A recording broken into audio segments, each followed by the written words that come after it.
स्वागत आहे मित्रांनो आपल्या एका आणखी नवीन व्हिडिओमध्ये.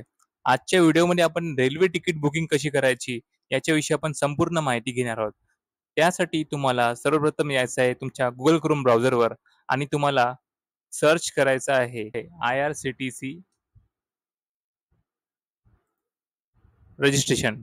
त्यानंतर तुम्हाला पहिल्या वेबसाईटवर क्लिक करायचं आहे. मित्रांनो क्लिक केल्यानंतर तुम्हाला रजिस्टर या ऑप्शनवर क्लिक करायचं आहे आणि तुम्हाला इथे युजर नेम, फुल नेम, पासवर्ड एंटर करायचा आहे. युजर नेम सेट करता येईल. इथे तुम्हाला फुल नेम, तुमचा पासवर्ड एंटर करायचा आहे, ईमेल आयडी, तुमचा मोबाईल नंबर, तुम्हाला कॅप्चा एंटर करायचा आहे आणि इथे तुम्हाला सबमिट करायचं आहे. मित्रांनो सबमिट केल्यानंतर तुमच्यासमोर असा एक मेसेज येईल की your email ID and your mobile number. तुम्हाला ओके प्रेस करायचं आहे. सबमिट केल्यानंतर मित्रांनो तुम्हाला इथे ओ-टी-पी टाकायचा ऑप्शन आलाय. तुमच्या ईमेल आयडीवर आणि तुमच्या मोबाईल नंबरवर एक ओ-टी-पी सेंड झालाय, तो तुम्हाला इथे एंटर करायचा आहे.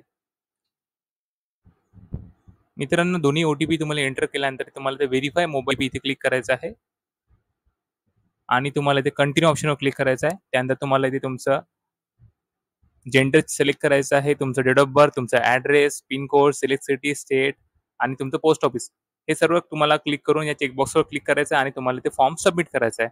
फॉर्म सबमिट केल्यानंतर मित्रांनो तुमच्या ईमेल आयडीवर तुमचा IRCTCचा युजर आयडी आणि पासवर्ड तो सेंड केलेला आहे. तुमचा लॉगिन आयडी आणि पासवर्ड एंटर केल्यानंतर तुम्हाला इथे असं डॅशबोर्ड ओपन होईल. या डॅशबोर्डमध्ये तुम्हाला मित्रांनो इथे माय अकाउंट या ऑप्शनवर क्लिक करायचं आहे.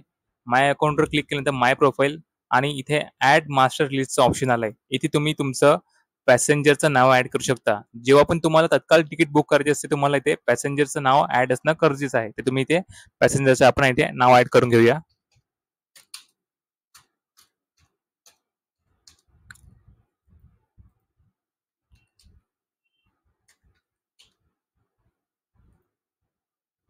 Date of birth, gender, birth preference इथे नो चॉईस करायचं आहे. कॅटरिंगमध्ये तुम्हाला इथे व्हेज करायचं आहे आणि इथे तुम्हाला सिलेक्ट कन्सेशनमध्ये तुम्हाला इथे काहीच नाही सिलेक्ट करायचं आहे. इथे आधार कार्ड म्हणून तुम्हाला ते आधार कार्ड नंबर एंटर करायचा आहे.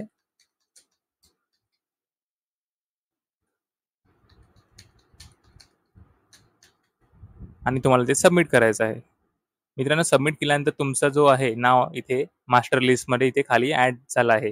आता तुम्ही डायरेक्टली तिकीट बुक करण्यासाठी होम टॅबवर यायचं आहे तुम्हाला ते आणि फ्रॉम तुम्हाला कुठून ट्रेन पकडायची आहे, तिथे तुम्हाला स्टेशन ॲड करायचं आहे. नंतर टू म्हणजे तिथे तुम्हाला जायचं आहे. इथे टूवर क्लिक करून तुम्हाला स्टेशन सिलेक्ट करायचं आहे आणि तुम्हाला इथे डेट सिलेक्ट करायची जिथे तुम्हाला प्रवास करायचा आहे. ही डेट सिलेक्ट केल्यानंतर तुम्हाला डायरेक्ट सर्च ऑप्शनवर तुम्हाला क्लिक करायचं आहे. सर्च केल्यानंतर तुमच्यासमोर इथे ट्रेनचे ऑप्शन अवेलेबल झालं आहे. तिथे तुम्ही बघू शकता अमरावती, छत्रपती शिवाजी महाराज टर्मिनस हे सर्व ट्रेनचे तुम्हाला नाव दिसत आहे. इथे तुम्ही क्लिक केल्यानंतर तुम्हाला तिकीट्स अवेलेबल आहे की नाही हे ऑप्शन तुम्हाला दिसणार आहे. तिथे टू सिटिंग आहे, स्लीपर आहे, एसी चेअर आहे. जर तिथे तुम्हाला तिकीट अवेलेबल आहे तर तुम्ही तिथे तिकीट बुक करू शकता आणि जर तिथे तुम्हाला वेटिंग लिस्ट आहे तर तुमचे तिकीट तिथे बुक होणार नाही. तुम्ही इथे तिकीटवर क्लिक करायचं आहे आणि तुम्हाला बुक नावाचा ऑप्शन आला तिथे तुम्हाला क्लिक करायचं आहे. बुक नावावर क्लिक केल्यानंतर तुमच्या समोर इथे पॅसेंजरचं डिटेल ऍड करण्याचा ऑप्शन आला आहे. आपण सुरुवातीला मास्टर लिस्टमध्ये जाऊन पॅसेंजर ऍड केलं तर त्यामुळे तुम्हाला डायरेक्टली इथे पॅसेंजरचं नाव जे आहे ते सिलेक्ट करायचं आहे.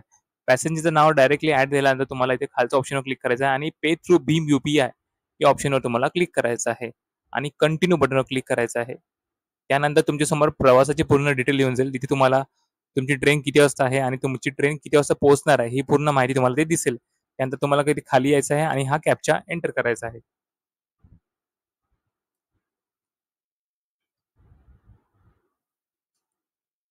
कॅप्चा एंटर केल्यानंतर तुम्हाला ते कंटिन्यू बटनवर क्लिक करायचं आहे. मित्रांनो इथे भीम UPI चे ऑप्शन आले आहे. तुम्हाला फर्स्ट ऑप्शनवर क्लिक करायचं आहे आणि पे अँड बुक ऑप्शनवर क्लिक करायचं आहे. इथे तुम्हाला तुमच्यासमोर QR ऑप्शन येईल. त्या QR कोडला तुम्हाला स्कॅन करायचा आहे. इथे पे वर क्लिक करायचं तुम्हाला click here pay through QR आणि तुम्हाला हा QR कोड स्कॅन करायचा आहे. स्कॅन केल्यानंतर तुम्ही इथं पेमेंट करायचं आहे आणि तुम्हाला ते तिकीट जे आहे तुम्हाला ऑनलाईन डाउनलोड करता येईल. तर अशा प्रकारे तुम्ही तिकीट जे आहे ते ऑनलाईन बुक करू शकता. पुन्हा भेटूया आपण एका नवीन व्हिडिओमध्ये. तोपर्यंत जय हिंद, जय महाराष्ट्र.